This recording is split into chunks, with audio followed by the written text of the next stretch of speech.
এক গ্রামে ছিল এক কৃষক, নাম কাশেম আলী। কাশেম আলীর মাঠে এবার বোরো ধানের ফলন এত ভালো হলো যে চারপাশের লোকজন তাকিয়ে তাকিয়ে দেখে।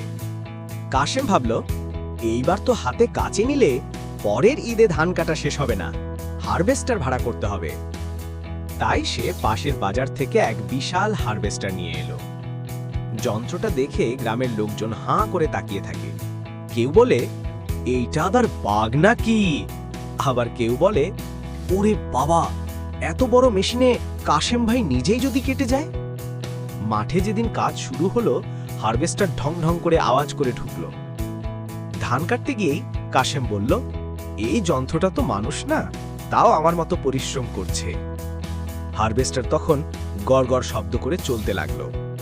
কাশেম হাসতে হাসতে বলে, শোনো মেশিন ভাই, আমার বউয়ের মতো যদি খাই খাই করতাম তবে তো ধান খাওয়ার আগে তুমিই খেয়ে ফেলতে।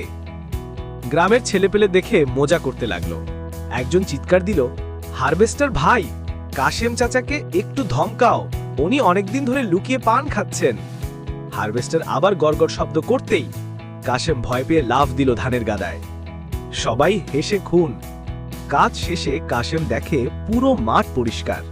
সে মেশিনটাকে হাত বুলিয়ে বলল, যন্ত্র ভাই, তুমি তো আমার থেকে বেশি পরিশ্রমী, তবে মনে রাখো, আমি না থাকলে তোমাকে কে ভাত খাওয়াবে? হারভেস্টার আবার আওয়াজ করে উঠল, ঢং ঢং ঢং, যেন উত্তর দিচ্ছে, ভাই, ধান কেটেই আমি খুশি, ভাত তোমরাই খাও। গ্রামের সবাই এত হাসলো যে সেদিন থেকে হারভেস্টারের নাম হয়ে গেল কাশেম আলীর হারভেস্টার।